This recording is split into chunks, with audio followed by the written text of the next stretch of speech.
चलिए sir, Shubham sir की class नहीं होगी, उनकी तबीयत खराब हो गई है, ठीक है। तो अपन अभी सबसे पहले हिस्ट्री पढ़ेंगे, उसके बाद फिर आपकी ज्योग्राफी की क्लास होगी। किसी को डाउट है लास्ट क्लास में? हाँ जी, ये पीछे से है क्या? इसको बंद कर दीजिए।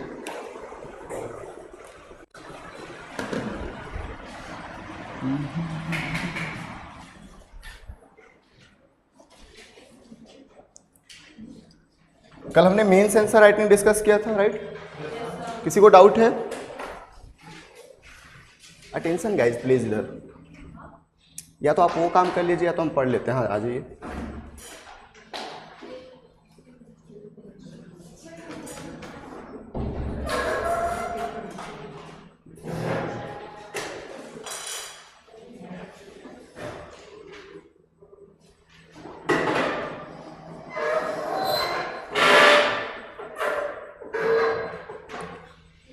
ठीक है, मैं थोड़ी देर में आ जाऊं, आप लोग बात कर लो तब तक, ठीक है? कितना समय चाहिए? 5 मिनट, 10 मिनट, 5 मिनट या 10 मिनट?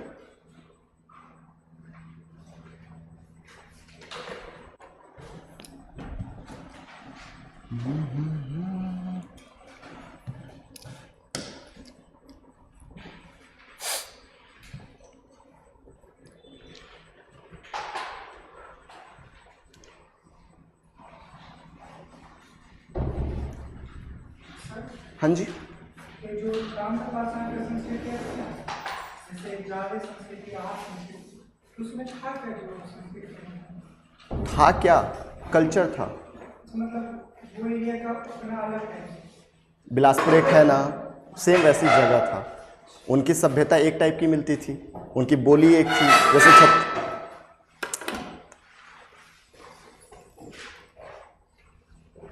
ओके, उनकी बोली एक थी, उनकी मतलब सब कुछ संस्कृति एक थी, है ना। इस तरीके से उसको हम एक संस्कृति के रूप में मान लेते हैं। जैसे छत्तीसगढ़ में छत्तीसगढ़िया बोलते हैं, है ना, बिहार रीजन में बिहारी बोलते हैं, तो बिहारी के पर्सपेक्टिव से हम एक हो गए, ठीक है। नेपाली अलग नेपाल लेके चले गए, है ना।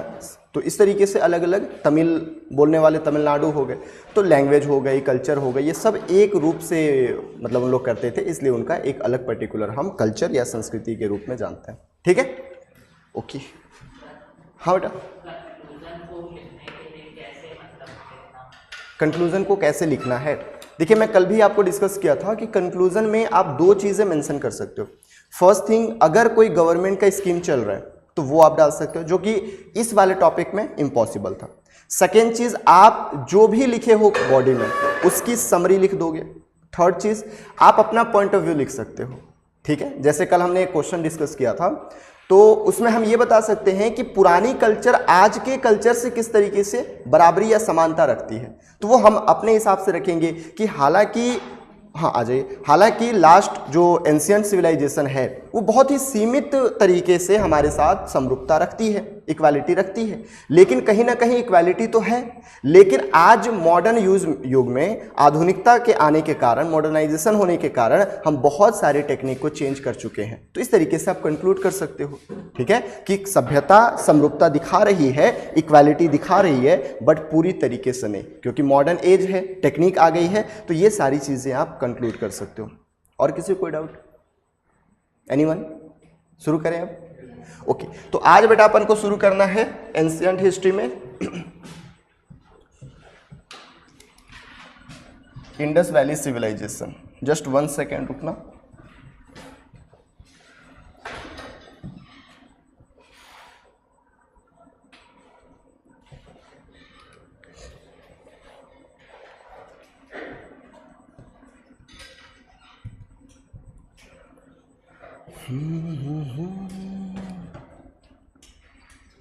कुछ पढ़े हो इसके बारे में?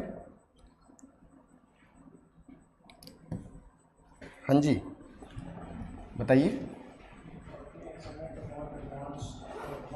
हाँ, अच्छा एडवांस था, ठीक है। हाँ,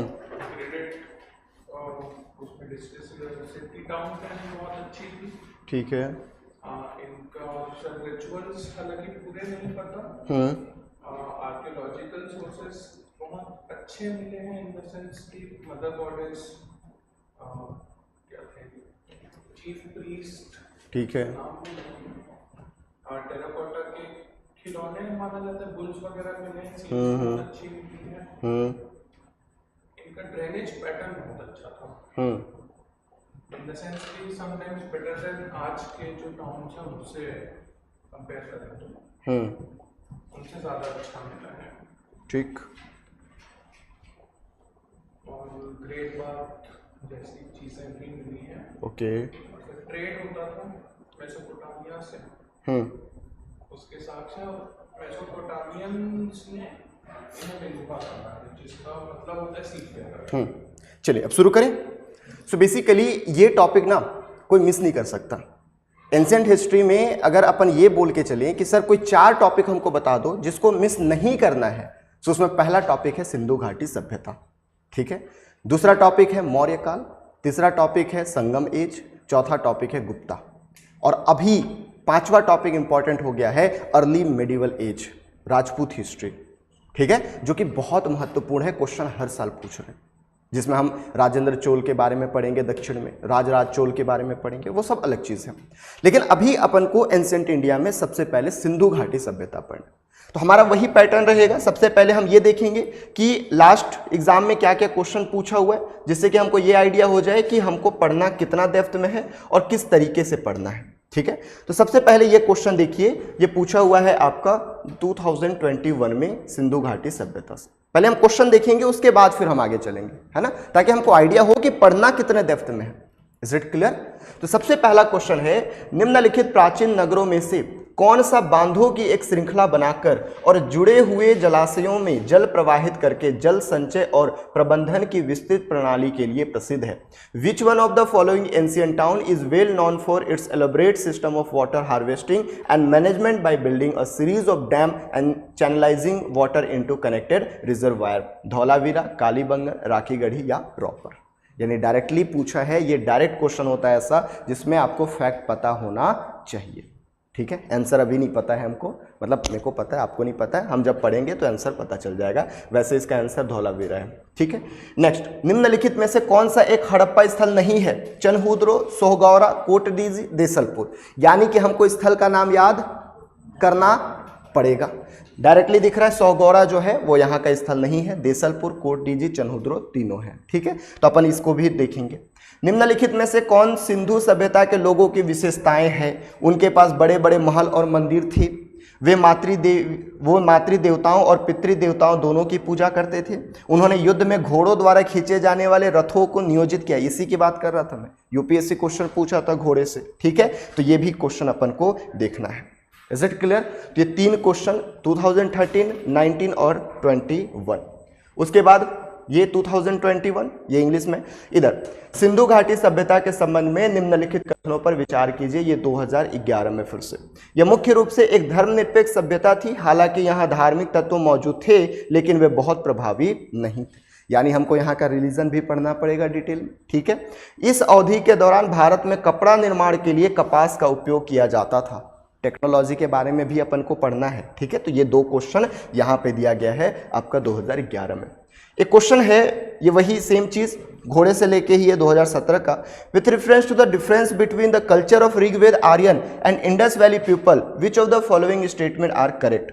ऋग्वेदिक आर्यन, अब देखो यहाँ ऋग्वेद का क्यों लिखा हूं, क्योंकि मोस्ट इंपॉर्टेंट चीज ये है कि यहाँ हमें इंडस वैली के कुछ कॉन्सेप्ट क्लियर होंगे, ठीक है। तो इसलिए मैं यहाँ पे लिख के लाया हूँ with reference to the difference. अच्छा ये हो, Rigvedic Aryan use the coat of mail and helmet in warfare, whereas the people of Indus Valley civilization did not leave any evidence of using them, ठीक है। डायरेक्ट क्वेश्चन है ये। Rigvedic Aryan no gold, silver and copper, whereas Indus Valley people know only copper and iron, ठीक है। यानी कि आपको fact पता होना चाहिए सर, ठीक है। डायरेक्टली फैक्ट दिख रहा है कि क्या इनको कॉपर, अच्छा हिंदी में मैं ले आता हूँ, हिंदी में ये भी है। ऋग्वैदिक आर्यों और सिंधु घाटी के लोगों की संस्कृति के बीच अंतर के संबंध में निम्नलिखित में से कौन सा कथन सही है? क्या बोल रहा है? ऋग्वैदिक आर्य युद्ध में कवच और हेलमेट का उपयोग करते थे, जबकि सिंधु घाटी सभ्यता के लोगों द्वारा इनके उपयोग का कोई प्रमाण नहीं मिलता। सेकेंड चीज, ऋग्वैदिक आर्यों को सोना, चांदी और तांबा का ज्ञान था, जबकि सिंधु घाटी के लोगों को केवल तांबा और लोहे का ज्ञान था। यानी कंपेयर किया है दोनों को, ठीक है। तीसरा, ऋग्वैदिक आर्यों ने घोड़ों को पालतू बना लिया था, जबकि इस बात का कोई प्रमाण नहीं है कि सिंधु घाटी के लोग इस जानवर से अवगत थे। अब देखिए क्या फायदा होता है हमको प्रीवियस ईयर क्वेश्चन करने का। 2017 में ये क्वेश्चन पूछा हुआ है, यहां पे भी हॉर्स के बारे में बात किया है, और अभी जस्ट हम थोड़ी देर पहले पढ़े थे कि उन्होंने युद्ध में घोड़ों द्वारा खींचे जाने वाले रथों को नियोजित किया 2013। तो अगर 13 का क्वेश्चन में देख के जाता तो 17 में मेरे से क्वेश्चन बनता कि नहीं बनता? बनता ना। कल भी हमने देखा था ना एक, दोनों क्वेश्चन, वेस्ट बंगाल का क्या जगह का नाम था? चंद्रकेतुगढ़। चंद्रकेतुगढ़ अगर मैं पढ़ लेता तो मेरा अगेन क्वेश्चन बन जाता। Is it clear? तो ये इंपॉर्टेंस है प्रीवियस ईयर क्वेश्चन का, इसलिए हर टॉपिक को पढ़ने से पहले हमको प्रीवियस ईयर क्वेश्चन एनालिसिस करना है कि हम पढ़ क्या रहे हैं, ठीक है। अब एक और क्वेश्चन पूछा है 2001 में और ये 2002 में, क्या है? मैच लिस्ट इधर दिया गया है, इधर मतलब ये साइट है, ये आपको क्या क्या मिला है। लोथल से क्या मिला है बेटा? कालीबंगन से क्या मिला है? धौलावीरा से क्या मिला है? बनावली से क्या मिला है? यानी एग्जैक्टली हमको साइट्स के नाम याद करने पड़ेंगे, एग्जैक्टली वहां से क्या क्या मिला है ये सब याद करना पड़ेगा। Is it clear? तो इसी के लिए हमको ये हर टॉपिक से रिलेटेड आपको यहाँ स्लाइड्स मिल जाएंगे, ठीक है। जैसे साइट से पूछा है तो हम पूरे साइट्स के नाम पढ़ेंगे, है ना। इंडिया में कितने साइट्स हैं, पाकिस्तान में कितने साइट्स हैं, अफगानिस्तान में कितने साइट्स हैं, और इनसे रिलेटेड जो जो भी फैक्ट हमको याद रखने हैं वो सारा फैक्ट भी हम क्या करेंगे? याद करेंगे। Is it clear? ओके।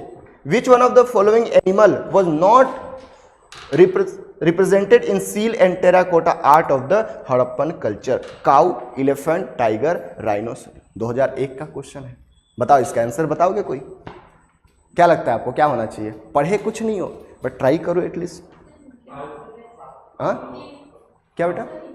अच्छा, इसका हिंदी करना भूल गया हूं। मैं ये बता देता हूं कि हड़प्पा सभ्यता के टेराकोटा हिंदी में बोलते हैं, हड़प्पा सभ्यता के टेराकोटा और सील में किस जानवर का रिप्रेजेंटेशन या संकेत नहीं मिलता है? काऊ यानी गाय, हाथी, बाघ, राइनोसोरस, गेंडा। काऊ। क्यों? क्योंकि सिंधु घाटी सभ्यता से काऊ के अभी तक कोई साक्ष्य नहीं मिले हैं, बैल के साक्ष्य मिले हैं।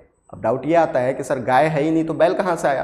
तो मैंने बोला थोड़ी कि गाय का साक्ष्य नहीं था, मैंने बोला अभी तक गाय के साक्ष्य नहीं मिला है। Is it clear? गाय होता होगा बट हमें नहीं पता, ठीक है। तो ये इतने क्वेश्चन पूछे हुए। अब मेंस के क्वेश्चन देख लेते हैं, मेंस में क्या क्या पूछा है बेटा। To what extent has the urban planning and culture of the Indus Valley civilization provided input to the present day urbanization discuss? यानी कि सिंधु घाटी सभ्यता की शहरी योजना और संस्कृति ने वर्तमान समय के शहरीकरण को किस हद तक इनपुट या योगदान प्रदान किया है? चर्चा कीजिए। 10 मार्क्स। सेम वही क्वेश्चन जो कि लास्ट टॉपिक में पढ़ा, यानी कि कंपेयर करना है। इतिहास सिर्फ रटना नहीं है यूपीएससी के लिए, इतिहास से समझना है कि पहले का कल्चर कैसा था, पहले की टाउन प्लानिंग कैसी थी और आज की सभ्यता कैसी है, क्या कुछ कंटिन्यूअस है, क्या योगदान मिला। तो आप सिंपल देखो, मैं इस पर बहुत डिटेल डिस्कस करूंगा। आज अगर हम हड़प्पा सभ्यता की बात करें, हड़प्पा सभ्यता की टाउन प्लानिंग देखिए और चंडीगढ़ का प्लानिंग देखिए तो लगभग सेम है। चंडीगढ़ में सेम सेक्टोरल प्लानिंग है, सेक्टोरियल प्लानिंग है जो कि हड़प्पा में देखे थे। बस समझ में आ रही है? तो इसको हम डिस्कस करेंगे कितना हद तक हमको फायदा मिला है। The ancient civilisation is the Indian subcontinent differed from those of Egypt, Mesopotamia and Greece in that its culture and tradition have been preserved without a breakdown to the present day comment। यानी कि ये culture जो है Egypt और Mesopotamia और Greece से किस तरीके से मतलब अपने आप को अभी तक बचाया है, जबकि उन लोग अपनी सारी सभ्यता छोड़ दिए हैं। तो भारत की सभ्यता अभी तक बची हुई है, इसका कारण, ठीक है। सिंधु घाटी सभ्यता की शहरी योजना और संस्कृति ने वर्तमान समय के शहरीकरण को किस हद तक इनपुट दिया है? आंसर भी दे दिया हूं मैं, इस पर डिस्कस करेंगे बाद में, अभी सिर्फ मैं क्वेश्चन दिखा रहा हूं। भारतीय उपमहाद्वीप, ये सेकंड क्वेश्चन का हिंदी आप लोग के लिए। भारतीय उपमहाद्वीप की प्राचीन सभ्यता मिस्र, मेसोपोटामिया और ग्रीस की सभ्यताओं में से इस मामले में भिन्न थी कि इसकी संस्कृति और परंपराएं आज तक बिना किसी खंडन के संरक्षित रही है। मिस्र की सभ्यता, ग्रीस की सभ्यता या मेसोपोटामिया की सभ्यता सब खत्म हो गई, लेकिन भारतीय सभ्यता, जो सभ्यता सिंधु घाटी सभ्यता में थी, आज भी हमको देखने को मिलता है। ठीक है, जब हम संस्कृति पढ़ेंगे, जब हम रिलीजन पढ़ेंगे, इस टॉपिक को डिस्कस करेंगे। तो ये 2 क्वेश्चन अभी तक पूछा हुआ है। ठीक है, और अगर आप बात करोगे कि सर प्री में कितना है, तो प्री में लगभग हमने 4-5 क्वेश्चन देखा, मेंस में हमने 2 क्वेश्चन देखा। अब समझ में आ रहा है कितना पढ़ना है। तो इन प्रीवियस ईयर क्वेश्चन के हिसाब से एंड टॉपिक के हिसाब से अब हम यहां से आगे थोड़ा सा अपना अप्रोच बदल देते हैं। कैसे? सबसे पहले हम सोर्सेस पढ़ेंगे, क्योंकि यहाँ पे कुछ डिसाइफर नहीं है, सोर्स पढ़ने की ज़रूरत नहीं है। दूसरा, ज्योग्राफी पढ़ेंगे, इनका हम पॉलिटी पढ़ेंगे, इनका हम इकोनॉमी पढ़ेंगे, इनका हम सोसाइटी पढ़ेंगे, इनका रिलीजन पढ़ेंगे। Most important thing, art and culture include करूँगा। ठीक है, सिंधु घाटी सभ्यता से जितने भी कला और संस्कृति है सबको यहीं पे इंक्लूड करेंगे।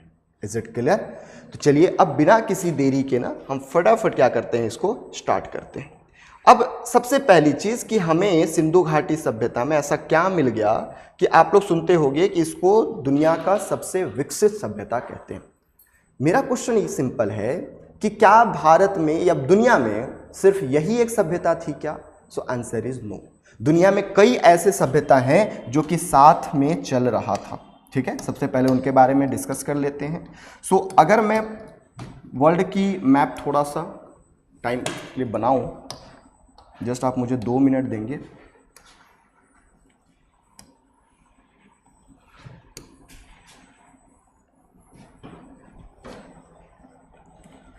तो ये है बेटा आपका अफ्रीका, ठीक है, ये है अरब, ये इंडिया, और इंडिया के बगल में आपको मिलेगा ये चाइना। ठीक है बच्चे, तो याद रखिए हम बात कर रहे हैं इस वाले क्षेत्र की, जहां पे हमको इंडस वैली सिविलाइजेशन या सिंधु घाटी सभ्यता, या हाल ही में एनसीईआरटी द्वारा इसको सिंधु सरस्वती सभ्यता के नाम से भी जाना जाता है। लिखिएगा कुछ, मैं पहले डिस्कस कर लेते हैं, फिर मैं आपको नोट्स दे दूंगा। ठीक है, सबसे पहली चीज कि ये वाला जो एरिया है, अगर आप यहाँ पे देखोगे तो ये आपका सऊदी अरेबिया है। आपका ज्योग्राफी अगर हो गया होगा तो कुछ आप जानते होंगे। ये यमन है और ये है ओमान बेटा, ये क्या है? ओमान है, और ये यूएई है, और यूएई में एक शहर है दुबई। दुबई कोई देश नहीं है, याद रखिएगा। मोस्ट इंपॉर्टेंट चीज़ यहाँ पे ये भारत हो गया, इधर आपका पाकिस्तान हो गया बच्चा हमारा, उसके बाद ईरान है, और ये आपका इराक है। ठीक है, इराक के आगे जाओगे तो यहाँ पे आपको सीरिया मिलेगा। सीरिया आज वो सीरिया नहीं है जो पहले था, पहले बहुत बड़ा था, आज तो सिर्फ एक छोटा सा कंट्री बच चुका है। ठीक है, ये जो इराक और सीरिया वाला जगह है, इस पूरे एरिया में मेसोपोटामिया की सभ्यता चल रही थी। मेसोपोटामिया की सभ्यता चल रही थी। यहाँ पे आप टिग्रिस रिवर देखोगे, टिग्रिस रिवर के बगल में मेसोपोटामिया की सभ्यता है। जैसे भारत वाले लोगों को भारतीय कहते हैं, है ना, अफगान के लोगों को अफगानी कहते हैं, चाइना के लोगों को चूंची कहते हैं। ठीक है, इस तरीके से आंखें भी उनकी वैसी, बातें भी उनकी वैसी। ठीक है, सेम उसी प्रकार से मेसोपोटामिया के लोग को सुमेरियन कहते हैं। क्या कहते हैं बच्चे? सुमेरियन कहते हैं। तो इसको कई बार सुमेरियन सभ्यता या मेसोपोटामियन सभ्यता के नाम से जानते हैं। दूसरी चीज, ये यहाँ पे आपको ग्रीक मिलेगा, मिस्र। तो ये पूरा एरिया जो है मिस्र की सभ्यता कहते हैं। ठीक है, ये लाल सागर है और ये फारस की खाड़ी या पर्सियन गल्फ है। Is it clear? अब ये दोनों तो था ही, साथ ही यहाँ पे देखोगे तो ये इस जगह पे आज कतर है, दोहा है, लेकिन पहले यहाँ पे दिलमन हुआ करता था, दिलमन हुआ करता था। ठीक है, चाइना में इस जगह पे पीली नदी बहती है, और पीली नदी के तट पर ही याद रखना यहाँ पे चाइनीज सभ्यता या चीनी सभ्यता चलती थी। ठीक है, चीनी सभ्यता चलती है। यहाँ पे कौन सा नदी है सर? तो आपको पता होगा, नाइल रिवर है, नाइल नदी है। तो नाइल नदी पे मिस्र की सभ्यता, टिग्रिस रिवर पे मेसोपोटामिया की सुमेरियन सभ्यता, पीली नदी पे आपकी चीनी सभ्यता, और यहाँ पे बह रही थी सिंधु सिंधु आपका नदी या इंडस रिवर, जिस पे सिंधु घाटी सभ्यता थी। तो सिर्फ यही सभ्यता नहीं है, भारत में इसी टाइम पीरियड पे मेजर ये 4 सभ्यता चल रही है। ऐसे छोटे छोटे तो और सभ्यता हैं, लेकिन मेजर ये 4 सभ्यता हमको देखने को मिलता है। तो ये पॉइंट अपन को क्या करना है, याद रखना है। इज इट क्लियर बच्चे? Any doubt? ये 4 सभ्यता क्लियर है? अरे यस और नो?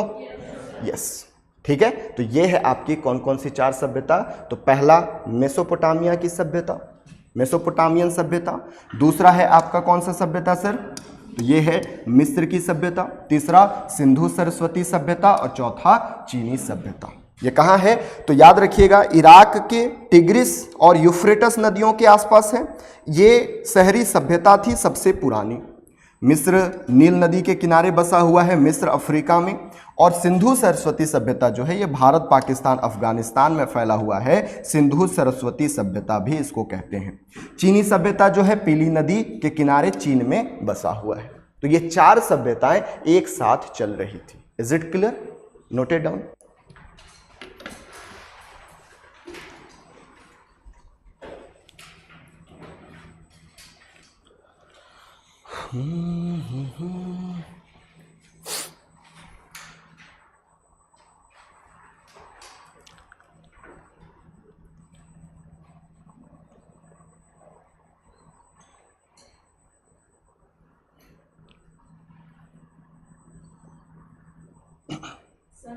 हाँ बेटा जी।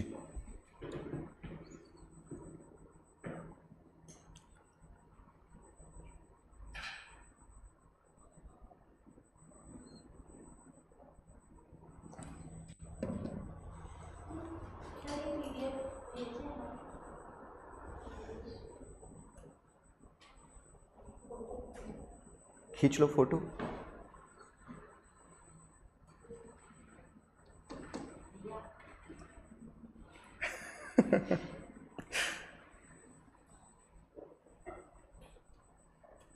भेजना है क्या पीडीएफ? डिमांड है?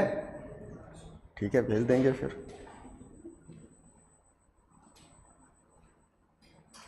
अच्छा, बोर्ड पे पढ़ाता हूँ वो ज़्यादा अच्छा लगता है कि पीडीएफ पे पढ़ाता हूँ वो? बोलो। लिख के पढ़ाते हैं वो? ठीक है, पीडीएफ देना बंद। पीडीएफ देना कैंसल। हाँ बेटा, दोनों। अरे गजब, डिप्लोमेटिक आंसर।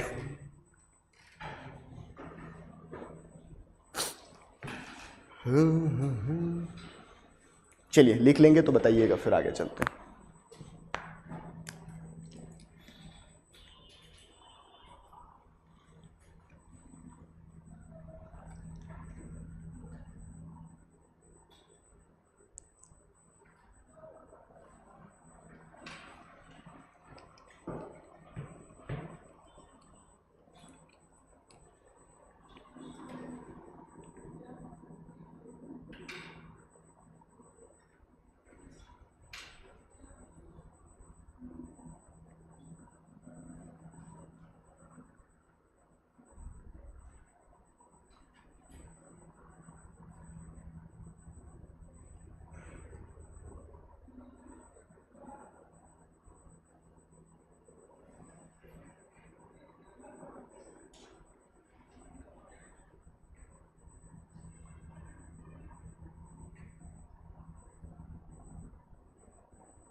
पीली नदी को हुआंग हे कहते हैं वहां पे।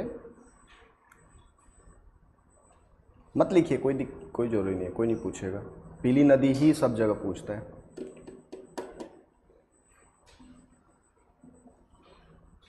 ठीक है बेटा, यहां तक? चलिए आगे चलें।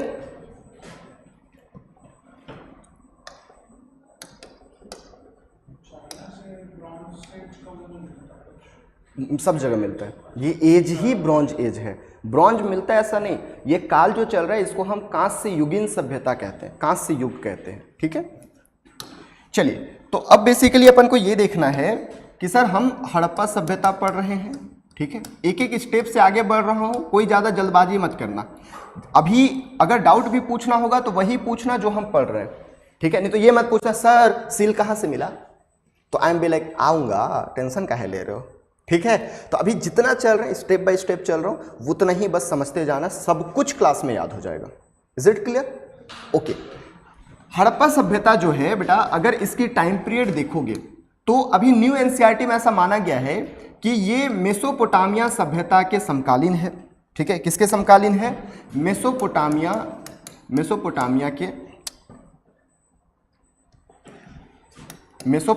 के समकालीन है। और वहां पे एक डेट से आप बहुत कंफ्यूज होगे, अगर न्यू एनसीईआरटी आप पढ़ रहे होगे तो मैं सजेस्ट करूंगा कि आप पढ़ना।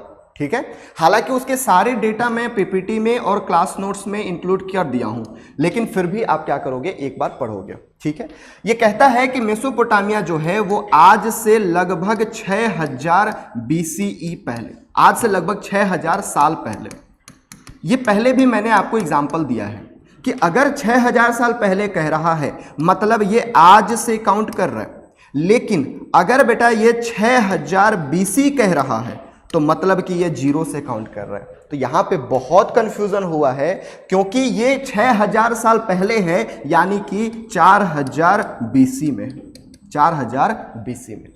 लेकिन अगर हम हड़प्पा सभ्यता की बात करें तो ये इसके समकालीन तो था, लेकिन लगभग 3300 के आसपास स्टार्ट हुआ और ये 1900 या 1700 के आसपास खत्म हो गया।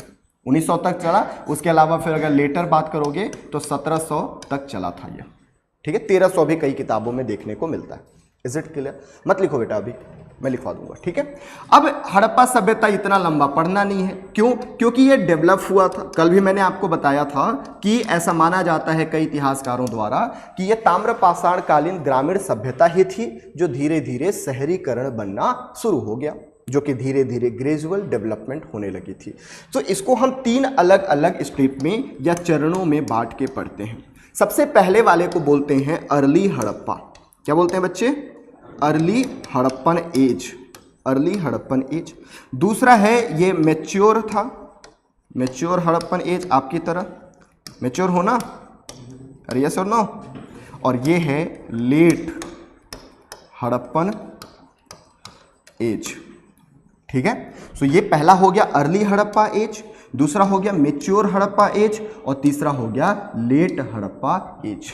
क्या बोलोगे हिंदी में? तो ये तो हो गया आपका, इसको क्या बोलोगे, पूर्ववर्ती या अर्ली। ठीक है, ये परवर्ती और ये जो भी बोलना देख लेना। ठीक है, तो अर्ली, मैच्योर और late. Time period most important है। ये जो अर्ली वाला है ये लगभग 3300 से स्टार्ट हुआ और 2600 तक चला है, यही डेट याद रखिएगा। ठीक है, मैच्योर का डेट जो है वो 2600 से स्टार्ट होता है और 1900 तक चलता है। और वहीं पे अगर हम इसकी बात करें तो ये 1900 से स्टार्ट होता है और 1700 या इसको कई जगह पे 1300 भी माना जाता है, यहाँ तक चलता है। ठीक है, यहाँ से शुरुआत हुआ, ये पीक पर चला गया, फिर धीरे धीरे डिक्लाइन होना शुरू हो गया। यानी कि हम हड़प्पा सभ्यता को 3 अलग अलग चरणों में बांट के पढ़ते हैं। सबसे पहला अर्ली हड़प्पा एज, दूसरा मैच्योर हड़प्पा एज और तीसरा late Harappan age. Is it clear? तो इसी को हमने 3 हिस्सों में क्या किया बच्चे, 3 हिस्सों में इसको बांट दिया है। Is it clear? यहाँ तक किसी को डाउट? यस और नो? ठीक, तो ये है आपका डेट। यहाँ पे थोड़ा सा गलत हो गया है, मैं इसको सुधार दूंगा, बट अभी के लिए याद रखिएगा आरंभिक हड़प्पा एज या परवर्ती या पूर्ववर्ती हड़प्पा एज, परिपक्व हड़प्पा एज और पतनमुखी या परवर्ती हड़प्पा एज दोनों कह सकते हो। इंग्लिश में याद रखना अर्ली हड़प्पन, मैच्योर हड़प्पन और लेट हड़प्पन एज। ठीक है, इसका डेट बस थोड़ा सा सुधार लीजिएगा। ये 3300 से शुरुआत होगा और 2600 तक चलेगा। ये 2600 से शुरुआत होकर 1900 तक चलेगा। ये 1900 से 1700 या 1300 तक माना जाता है। Is it clear? अब इसके थोड़े से हमको साइड्स याद रखने हैं। ये तो हम बहुत डिटेल में पढ़ेंगे, इसको याद रखने की जरूरत नहीं है, लेकिन हमको कम से कम ये और ये याद रखना है। चलिए मैप से हम थोड़ा सा इसको याद करने की कोशिश करते हैं। सबसे पहले हम अर्ली हड़प्पन एज की बात करते हैं। डेट थोड़ा सा चेंज कर लीजिएगा, 3300। सबसे पहले याद रखना बेटा कि ये पूरे भारतीय उपमहाद्वीप का फोटो है। ये हमारा भारत है और ये हमारा बच्चा पाकिस्तान है। ये जो आप बोल सकते हो सभ्यता थी, वो शुरुआत हुई है इस जगहों से, इधर से आया, फिर धीरे धीरे नीचे पड़ा और धीरे से फिर गंगा यमुना द्वाब तक चला गया। ठीक है, गंगा यमुना द्वाब से हमको एक ही साक्ष्य मिलता है, आलमगीरपुर। ठीक है। दक्षिण में भी चला गया, दक्षिण में हमें यहाँ से गोदावरी नदी घाटी से एक साक्ष्य मिलता है जिसको हम दैमाबाद के नाम से जानते हैं। लेकिन अभी अगर आप बात करोगे तो यहाँ पे हमको क्या क्या याद रखना है, तो एक याद रखना है कोट डीजी, ठीक है, दूसरा दम सादात, तीसरा चोलिस्तान और चौथा सिसवाल, ठीक है। सोथी सिसवाल संस्कृति के बारे में हम आगे पढ़ेंगे। सोथी सिसवाल जो कि राजस्थान और हरियाणा में फला फूला था, ठीक है। तो ये अपन को याद रखना है। आमरी भी आप याद रख सकते हो। तो क्या क्या याद रखना है बेटा, एक आप यहाँ पे मिलेगा आपको मेहरगढ़। मेहरगढ़ के बारे में हमने लास्ट में पढ़ा था। मेहरगढ़ एक ऐसी सभ्यता है जो कि नवपाषाण काल से शुरुआत होती है, चाल्कोलिथिक एज में भी रहता है और आपके हड़प्पा सभ्यता में भी रहता है, यानी बहुत ज़्यादा डेवलप सिटी था। Is it clear? क्या क्या याद रखना है अपन को, पाकिस्तान में मेहरगढ़, दूसरा पाकिस्तान में आमरी, तीसरा कोट डीजी, तीसरा क्या याद रखना है, कोट डीजी, अरे बोलो ना मेरे साथ, Damb Sadaat, Sothi Siswal culture. Is it clear? तो पहला क्या रखना है याद, मेहरगढ़, दूसरा आमरी, तीसरा कोट डीजी, चौथा दम सादात, पांचवा सोथी सिसवाल। चलिए एक बार याद कर लेते हैं, है ना। क्या क्या याद किए सर हमने, तो सबसे पहली चीज हम अर्ली हड़प्पा एज की बात कर रहे हैं, अर्ली हड़प्पन एज की बात कर रहे हैं,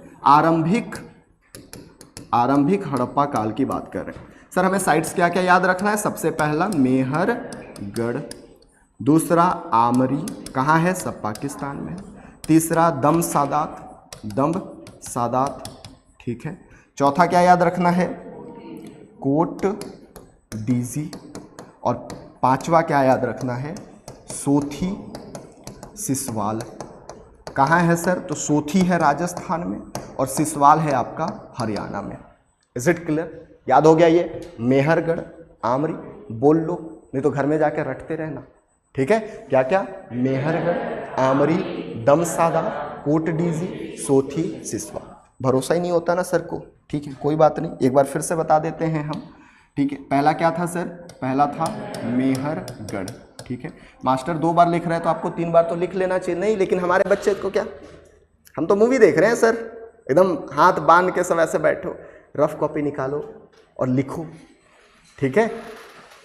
प्रीलिम्स का क्वेश्चन देखिए ना, ऐसे हाथ बांधने से बन जाएगा, नहीं तो लिखो ना भाई, रफ कॉपी रखो ना, फेयर में मत लिखना, फेयर में अलग से नोट करवाऊंगा, ठीक है। अभी रफ कॉपी निकालो और फटाफट लिखो। सर मेहरगढ़ था, कोट डीजी था सर, है ना सर, हमने आमरी पढ़ लिया, सर हमने दम सादात पढ़ लिया, सर हमने और क्या पढ़ा, मेहरगढ़ हो गया, कोट डीजी हो गया, आमरी हो गया, दम सादात हो गया, और क्या पढ़ा था, एक सोथी और सिसवाल पढ़ा था।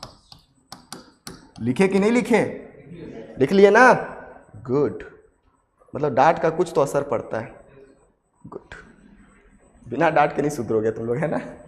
चलो तो ये मेहरगढ़ हो गया बच्चे, आमरी हो गया, कोट डीजी, दम सादात, सोथी, सिसवाल। याद रखना, सोथी राजस्थान में है, सिसवाल हरियाणा में है। फिर से एक बार मैप देख लो, दम सादात, यहाँ मेहरगढ़, कोट डीजी, आमरी, चोलिस्तान भी मान सकते हो, Sothi, Siswal. Is it clear? ये कहाँ के स्थल है, अर्ली हड़प्पन एज।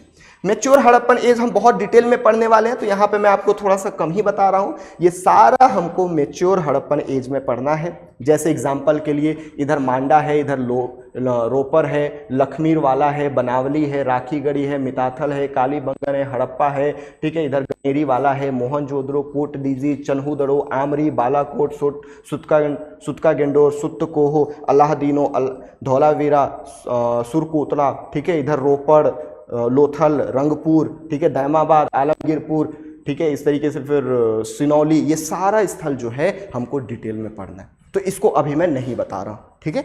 अब हम अगले पार्ट पे आ जाते हैं जिसको हम कहते हैं क्या, कहाँ गया ये गायब हो गया,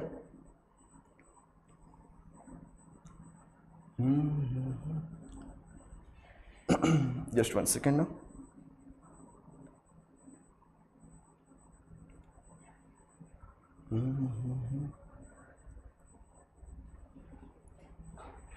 इसको निकालने में ही गलती हो गई थी, ठीक है। ये है आपका लेट हड़प्पन एज। क्या है बेटा, लेट हड़प्पन एज। अब लेट हड़प्पन एज में क्या क्या है, तो याद रखना रंगपुर को हम पढ़ेंगे आगे इसमें, लेकिन रंगपुर लेट हड़प्पन एज में भी रहता है।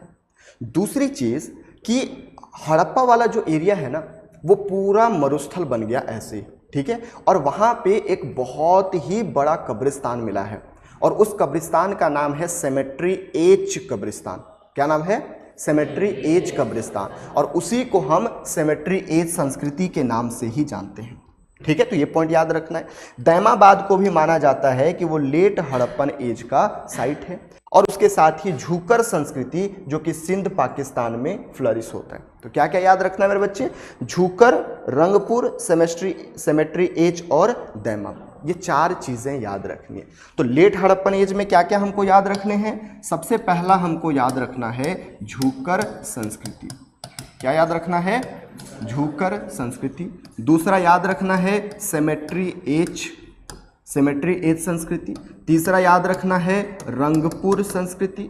चौथा याद रखना है दैमाबाद संस्कृति। अच्छा, जब तक मैं ये याद कर रहा था सर हम तो ये भूल ही चुके हैं, कौन सा सर? अर्ली वाला। क्या क्या पढ़े थे? मेहरगढ़। दूसरा क्या पढ़े थे? आमरी। तीसरा क्या पढ़े थे? कोट डीजी। चौथा क्या पढ़े थे? दम्ब सादात।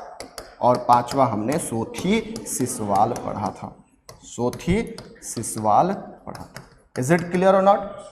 क्लियर है? तो ये हमको चरण भी याद हो गया। कितने चरण हैं? 3 चरण हैं। हमको ये भी याद हो गया सर कि यहाँ पे हमको मेहरगढ़, आमरी, कोटडीजी, दमसादात, सोथी सिसवाल पढ़ना है। यहाँ पे हमको झूकर संस्कृति, रंगपुर संस्कृति, सेमेट्री एच संस्कृति और दैमाबाद संस्कृति पढ़ना है। इसको नोट डाउन करिए।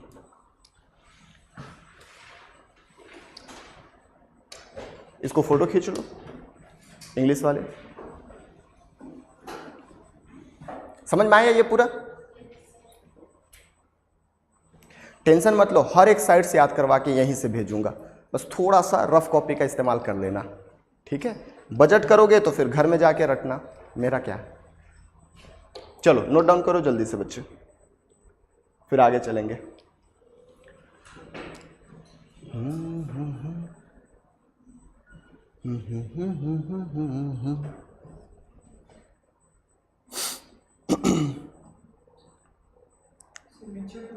हाँ बेटा, मैच्योर को लिख लो, 1-2 लिख लो इधर, बाकी एटसेट्रा लिख देना, क्योंकि इसको तो डिटेल में पढ़ना है, उतना कहाँ लिस्ट बनाते रहोगे, इसलिए यहाँ 1-2 लिख के बस एटसेट्रा लिख देना।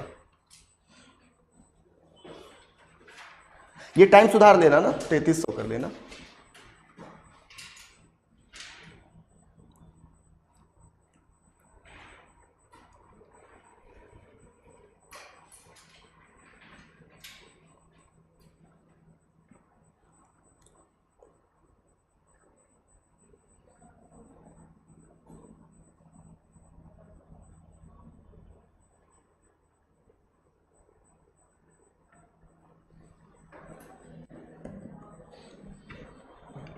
हो जाएगा तो बताइएगा।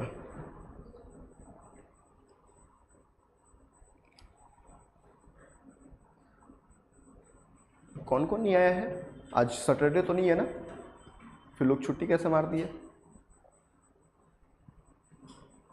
आप लोग सैटरडे को छुट्टी मारते हो ना?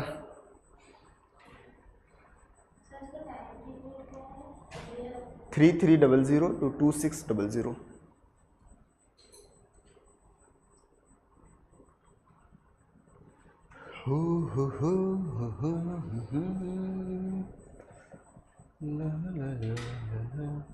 कितने लोग ऐसे हैं जो पहली बार एंशिएंट हिस्ट्री पढ़ रहे हैं? कितने लोग ऐसे हैं जो दूसरी बार या तीसरी बार या चौथी 5वीं बार पढ़ रहे हैं? चलो अच्छी बात है। कुछ नया मिल रहा है नहीं मिल रहा है? दूसरी बार वालों मिल रहा है? ठीक है, पढ़ो।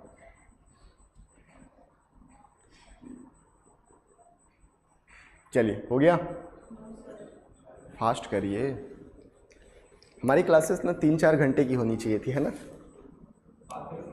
कर दो। आई एम रेडी भाई, मैं दिन में 8-8 घंटे की क्लास लिया हूँ, ठीक है, तो मेरे को एक्सपीरियंस है, मैं पढ़ा सकता हूँ।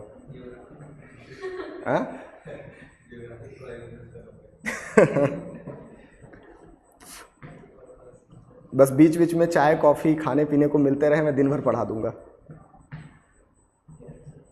आई एम थोड़ा थोड़ा फूडी इंसान, खिलाते पिलाते रहो, कुछ भी काम करवा लो मेरे से, ठीक है। इसका मतलब ये नहीं कि कोई मैं मतलब गलत काम नहीं करवा लेना मेरे से कि सर ये लो ना खा के कर दो। पता चला सुपारी दे दिए मेरे को।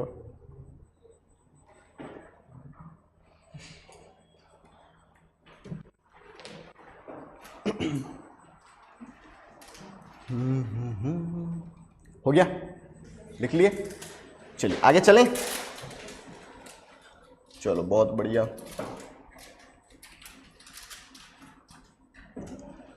तो अब ये थोड़ी सी बेसिक जानकारी थोड़ा सा आप लोग देख लीजिए, फिर हम आगे चलेंगे।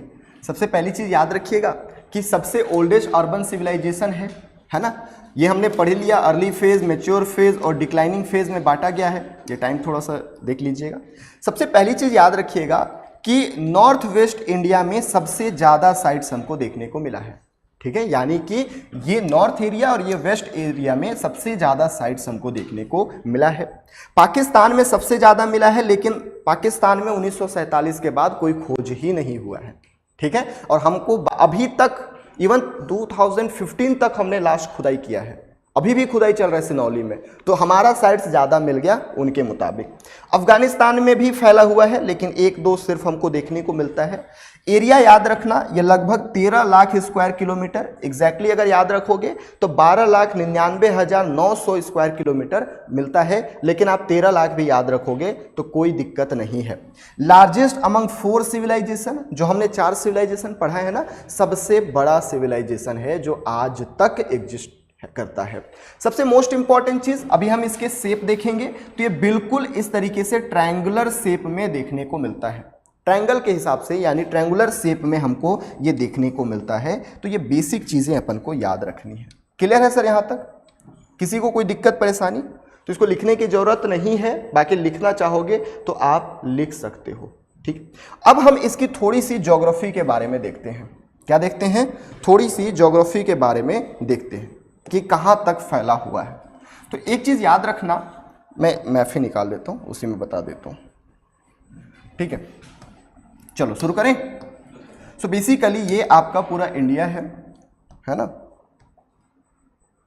ठीक। सबसे पहला यहाँ पे जम्मू कश्मीर में एक आपको मिलेगा, इसको बोलते हैं मांडा। क्या बोलते हैं? मांडा, ठीक है।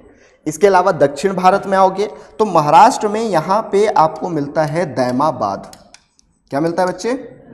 दैमाबाद, प्रवरा नदी के आसपास दैमाबाद। कौन से नदी? प्रवरा नदी के आसपास, ठीक है। इधर जाओगे ईस्टर्न साइड में तो ये आपका उत्तर प्रदेश है। अच्छा, सबको भारत के राज्य के नाम तो पता है ना?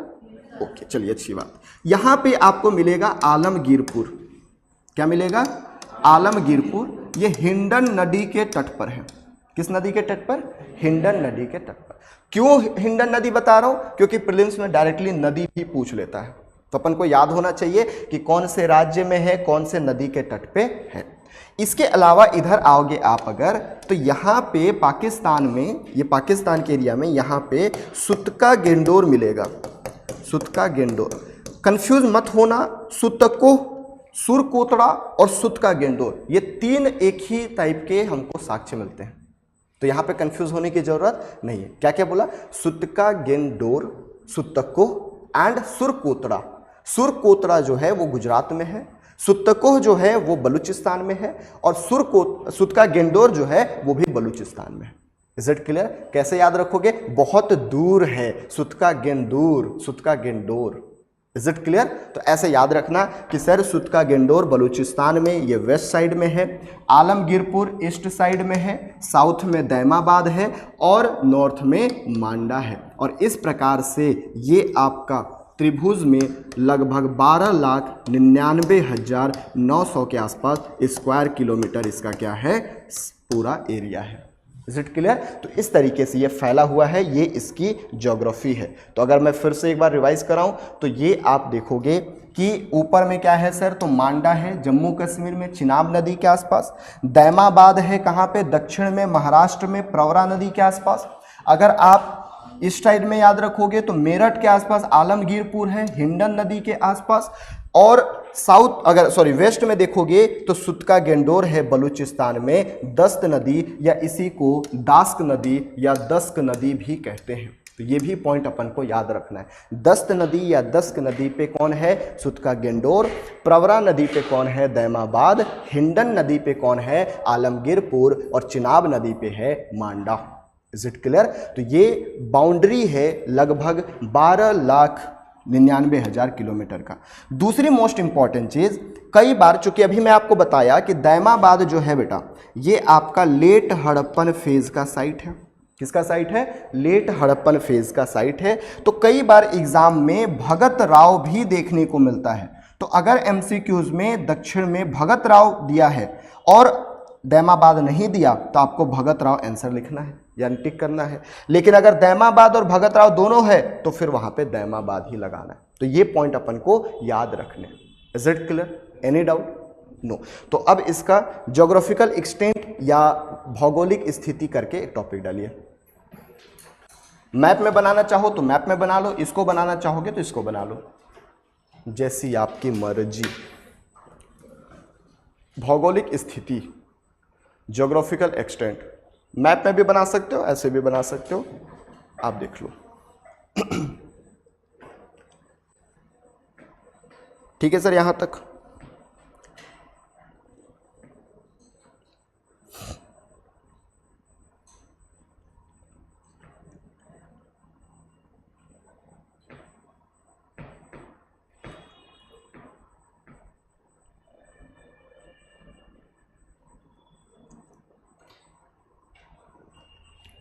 जल्दी करना है ना।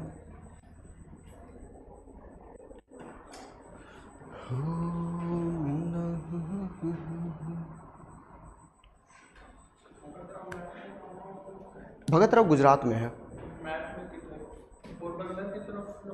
रुकिए बता रहा हूँ।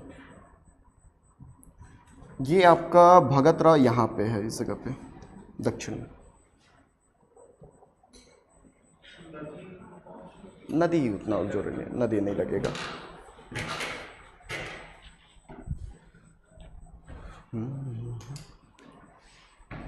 हो गया, लिख लिए? इंग्लिश में लिख पा रहे हो ना कि आगे कर दूं? लिख लोगे? ठीक।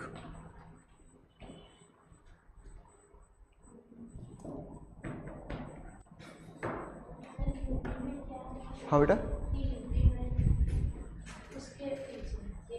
हुल्लास, इसको मत लिखो, ये साइट्स हैं, मैं यूपी में जब पढ़ाऊंगा तो बताऊंगा इसको। ठीक है, मैं जितना बताता हूँ लिखने ना उतना ही लिखा कीजिए। कुछ चीज़ें हमको समझाने के लिए होता है बट लिखने के लिए नहीं होता। ठीक है, अब पता चला ये 1600 किलोमीटर 1400 किलोमीटर आप याद करके चल रहे हो। एक्चुअली क्या होता है, मैं सीजीपीएससी भी पढ़ाता हूँ, तो सीजीपीएससी में हमको एक्स्ट्रा फैक्ट देना होता है। यहाँ पे मैं एनालिसिस ज़्यादा कराऊंगा, वहाँ पे मैं फैक्ट ज़्यादा दूंगा। तो इसलिए एक ही स्लाइड मैंने बना रखा है, ठीक है, ताकि मैं दोनों जगह काम चला लूँ। दोनों जगह इन द सेंस कुछ चीज़ें यूपीएससी जब पढ़ाता हूँ तो ऐड कर देता हूँ, जब सीजीपीएससी पढ़ाता हूँ तो उसको हटा देता हूँ। ठीक है, आप मान के चलो कि आप अगर इतना पढ़ रहे हो यूपीएससी में तो सीजीपीएससी में इतना पढ़ाना होता है। ठीक है,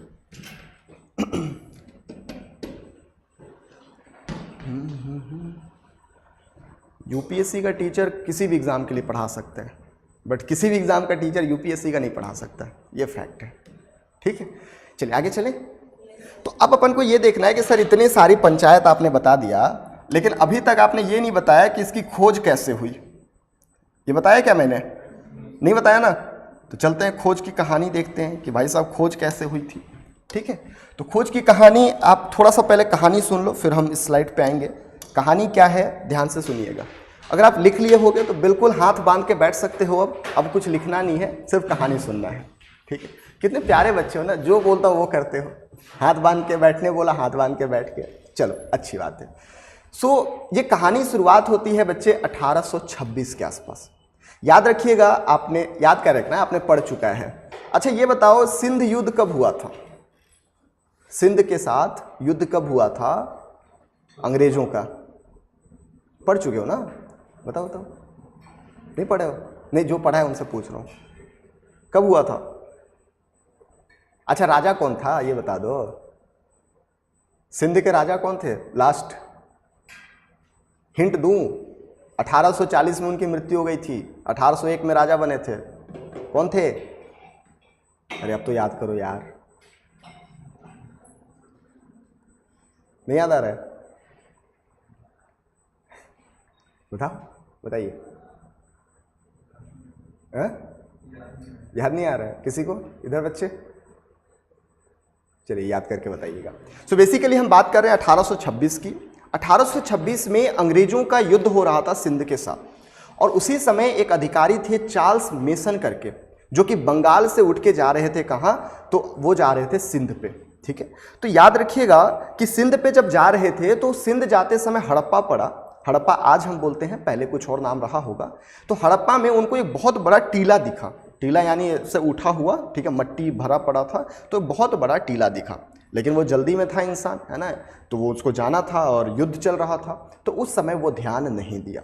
लेकिन उसने अपनी डायरी में लिखा था कि जब मैं युद्ध के लिए जा रहा था तो मुझे एक टीला मिला, जिसके हो सकता है कि वो सिकंदर की भूमि रही होगी। उसने उसको सिकंदर की भूमि कहा। उसी टाइम पीरियड पे 1850 के आसपास या 1853 के आसपास अलेक्जेंडर कनिंघम, कल जिसके बारे में मैंने आपको बताया था, आर्कियोलॉजिकल सर्वे ऑफ इंडिया का फाउंडर माना जाता है उसको, जो कि 1861 में बना, लेकिन वो 1853 में पहले जा चुका था। जब वो गया तो उसको एक सील मिला, और उस सील में कई जानवर और कुछ लिपि लिखे हुए थे। उसने भी ज़्यादा महत्व नहीं दिया और उसने बोला कि हो सकता है ये बुद्ध की भूमि है। तो याद रखना, कई बार पूछ देता है, चार्ल्स मेसन ने अपने रिपोर्ट में या डायरी में उसको अलेक्जेंडर का जमीन कहा और कनिंघम ने उसको बुद्ध की भूमि कहा। ये दोनों थे मतलब कॉलोनियल हिस्टोरियंस, या फिर आप बोल सकते हो अंग्रेज थे। भारत का वैसे भी इनको बर्डन था, इनके छाती पे बोझ था, है ना, सालों के, तो इसलिए इन लोग ज़्यादा इंपॉर्टेंस दिए नहीं। लेकिन 1850 ऑनवर्ड आप देखोगे कि रेलवे लाइन बिछाई जाने लगी। सबसे पहला रेलवे लाइन पुणे में बिछाया गया, और सेकेंड रेलवे लाइन जो है वो आपका पंजाब क्षेत्र में, काबुल वाले क्षेत्र में बिछाया जाने लगा। ठीक है, अब उसी टाइम पीरियड पे उसी टीला से बहुत ज़्यादा ईंट मिलने लगी। आज आप देखोगे, अगर रेलवे लाइन पे चढ़े होगे तो आपने देखा होगा कि हम पत्थर रखते हैं ताकि जमीन धंसे ना, लेकिन पहले ईंट बिछाया जाता था पटरी के उस पे। आज हमने प्रॉपर एक बना के रखा है कंक्रीट का, तो उसको हम बिछा देते हैं। तो वहाँ से एक ही समान आकार और आकृति के ईंट मिलने लगे, और ये गधे क्या किए कि सब ईंट को निकाल के बस आने दे, है ना, नहीं होता आने दो, ठीक है, मजे आ रहे हैं भाई साहब, कम खर्चे लग रहे हैं, तो उन सारे ईंटों का इस्तेमाल उन लोगों ने रेल बिछाने में कर लिया। लेकिन थोड़ा सा डाउट तो आया होगा कि यार सेम शेप, सेम साइज, समान आकार और आकृति के इतने सारे ईंट कहाँ से आ गए? लेकिन उन्होंने कुछ किया नहीं। उसी टाइम पीरियड पे 1961 में आर्कियोलॉजिकल सर्वे ऑफ इंडिया के उद्घाटना होती है, या संस्थापक के रूप में अलेक्जेंडर कनिंघम आते हैं और उसकी स्थापना करते हैं। अलेक्जेंडर कनिंघम पहले एएसआई के महानिदेशक बने, बट वो गधा कुछ काम किया नहीं। दूसरा वही बना, फिर भी वो काम नहीं किया। अब तीसरे नंबर पे आते हैं 1901 में, जिनका नाम है जॉन मार्शल। ठीक है, जॉन मार्शल लगभग अपने जीवन के 25 सालों तक, माफ कीजिएगा 1901 ने 1902 में वो आए थे, और 1927 तक उनका कार्यकाल था। 25 साल के कार्यकाल में लगभग 20 साल वो सिंध एरिया में, पंजाब एरिया में रुके थे। और वो थोड़े से लिबरल पर्सन थे। उनको लगा कि अगर मैं इसकी खोज करता हूं तो इतिहास के पन्नों में स्वर्ण अक्षरों से मेरा नाम लिखा जाएगा। उन्होंने ये इनिशिएटिव लिया और ये काम 2 भारतीयों को दिया, खुदाई करने का, स्टडी करने का, और उसी परिणाम स्वरूप 1921 में 1921 में दयाराम साहनी ने हड़प्पा का खुदाई किया, और 1922 में रखलदास बनर्जी ने मोहनजोदड़ो की खुदाई की। जब ये 2 खुदाई हुआ, दोनों के रिपोर्ट आया, तो 1924 में जॉन मार्शल जो हैं पूरी दुनिया के सामने अपना रिपोर्ट सबमिट करते हैं और बताते हैं कि ये one of the best and विकसित सभ्यता है। विकसित सभ्यता, डेवलप सभ्यता कहने के पीछे जो कारण था वो ये था कि सबसे पहली चीज़ यहाँ की नगरीय व्यवस्था बहुत अच्छी थी, टाउन प्लानिंग बहुत अच्छी थी, समान आकार आकृति के बर्न्ट ब्रिक यूज होता था। बर्न्ट ब्रिक का मतलब कि आग में जली हुई या पकी हुई ईंटों का इस्तेमाल होता था। मिस्र जो है इतना डेवलप सभ्यता था, बट वहाँ पे भी ड्राइड ब्रिक का यूज़ होता था। Sir what is different between dried brick and burned brick? Burned brick जो है वो आग में पकाया हुआ है, और ड्राइड ब्रिक जो होता है सूर्य की किरणों में पकाया जाता है। देखिए सूर्य की किरण में पका है, मजबूती तो है, लेकिन बहुत तेज अगर बारिश हुई, लंबा अगर बारिश हुई, तो वो धीरे धीरे पिघलना शुरू हो जाएगा। लेकिन अगर आग में पका हुआ है तो वो आज भी वैसे ही रहेगा जैसे कि हजारों साल पहले था। हम बात कर रहे हैं आज से लगभग 6000 साल पहले या 4000 साल पहले, और 1921 में जब उसकी खोज हुई तो वो ईंट वैसा ही था जैसा कि 3-4 हजार साल पहले था। तो ये इसकी डेवलपमेंट थी। ये कारण था कि सिंधु घाटी सभ्यता को हमने क्या कहा, तो इसको हमने नाम दिया सबसे डेवलप सभ्यता, क्योंकि आकार आकृति सेम था ईंटों का। सेकेंड चीज़, बर्न्ट ब्रिक यूज़ करते थे। थर्ड चीज़, यहाँ के टाउन प्लानिंग, नगरीय व्यवस्था बिल्कुल अच्छा था। सड़कें एक दूसरे को 90 डिग्री एंगल पे काटती थी, ग्रिड पैटर्न बनाती थी। ये सब हम डिस्कस करेंगे जब हम टाउन प्लानिंग पढ़ेंगे। Is it clear? तो ये समझ में आया खोज। एक बार फिर से मैं आपको समझा देता हूँ, शुरुआत कहाँ से हुई सर? तो शुरुआत हुई आपका 1826 में चार्ल्स मेसन द्वारा, प्रथम जानकारी उनके द्वारा दिया गया। 1861 में अलेक्जेंडर कनिंघम को भारतीय पुरातत्व के जनक के रूप में जाना जाता है, हालांकि ये 1853 में वहां जा चुके थे। 1921 में भारतीय पुरातत्व सर्वेक्षण के महानिदेशक जॉन मार्शल को बनाया गया, और इनके नेतृत्व में दयाराम साहनी ने हड़प्पा की खोज की, खुदाई की, और 1922 में रखलदास बनर्जी ने मोहनजोदड़ो की खुदाई की। और इसके बाद 1924 में जॉन मार्शल द्वारा घोषणा किया गया, पूरे विश्व को बताया गया कि ये सबसे विकसित डेवलप सभ्यता है। Is it clear? Any doubt? तो कहानी वाला लिखवाऊं कि ऐसे पॉइंट वाइज लिख लोगे? कहानी लिखवाऊं? लिखो। इंग्लिश वाले इसी को लिख लेना, है ना, क्योंकि दोनों कहानी लिखवाने लगा तब तो हो गया 4 दिन। ठीक है, तो इंग्लिश मीडियम इसी को नोट डाउन कर लीजिए, हिंदी वाले लिख लो कहानी। भाई आप लोग भी चाहो तो अपने लैंग्वेज में कहानी लिख सकते हो। ठीक है, लिखिए।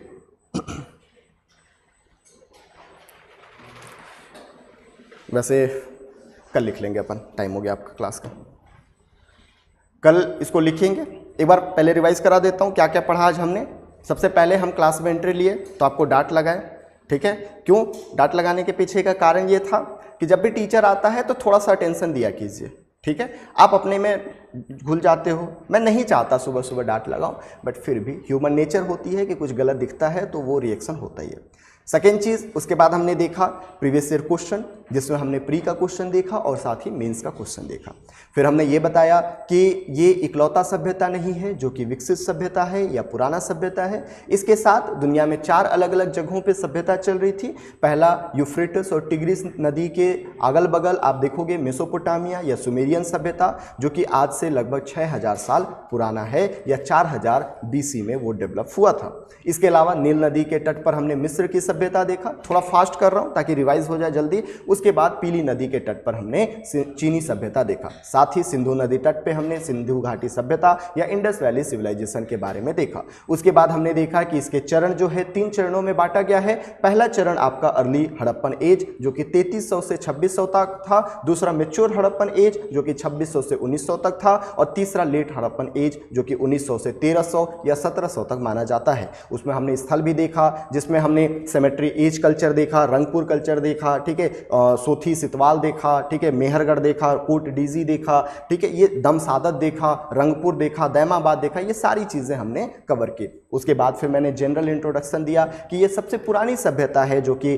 3 या त्रिकोण आकार में है, जो कि 12,99,000 स्क्वायर किलोमीटर में फैला हुआ है। इसकी अगर हम ज्योग्राफिकल कंडीशन देखें तो सबसे ऊपर में उत्तर भारत में चिनाब नदी के तट पर मांडा स्थित है। उसके अलावा दक्षिण भारत में आपके प्रवरा नदी के तट पर दैमाबाद स्थित है। ईस्ट साइड की अगर आप बात करोगे तो हिंडन नदी के तट पर आलमगीरपुर स्थित है। और वेस्ट साइड पे सुतका गेंडोर जो कि दास्क या दस्त नदी के तट पर स्थित है। उसके बाद फिर हमने खोज की कहानी पढ़ी, जिसमें मैंने आपको चार्ल्स मेसन के बारे में बताया, जो कि 1826 में पहली बार इसकी जानकारी देते हैं। 1853 में अलेक्जेंडर कनिंघम द्वारा इसकी जानकारी दी गई, जिसमें उनको एक सील में कुछ मुहर मिली थी जिसमें कुछ जानवरों के चित्र और कुछ लिपि लिखी गई थी। हालांकि इन दोनों ने कोई भी महत्वपूर्ण मेजर काम नहीं किया।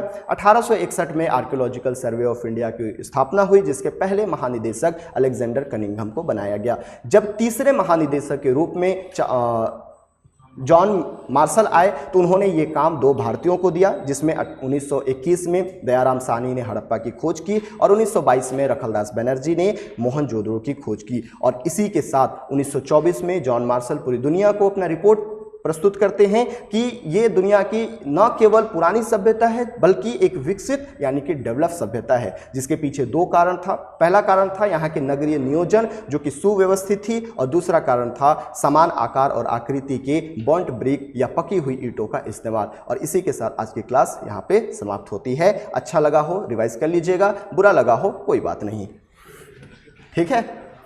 हाँ जी, करना पड़ेगा। सोचो एक साथ में अगर इतने कहानी सुना रहे हैं तो आपको भी आपका हो जाएगा, but take some time.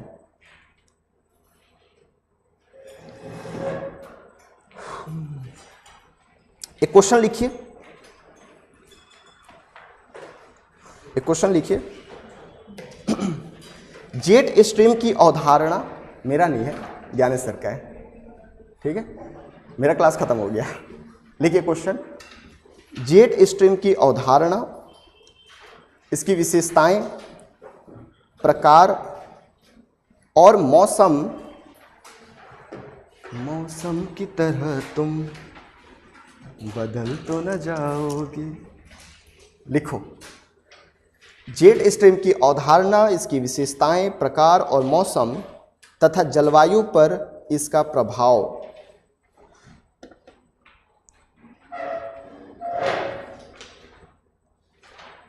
English में लिखिए, concept of jet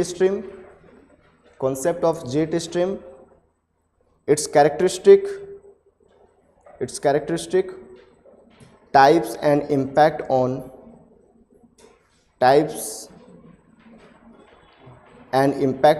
on whether and climate. 250 words में इन सबको समझाना है। 250 शब्द में आप लिख लिए, 250 शब्द में इन सबको समझाना है। सर के आते तक आप ये क्वेश्चन लिखते रहिएगा, ठीक है? मेरे टॉपिक से कोई डाउट है तो पूछिए। No doubt. सिंधु घाटी सभ्यता समझ में आई। बेसिक आज आपने पढ़ा है, कल हम इसके साइट्स के बारे में पढ़ेंगे, ठीक है? Okay, thank you.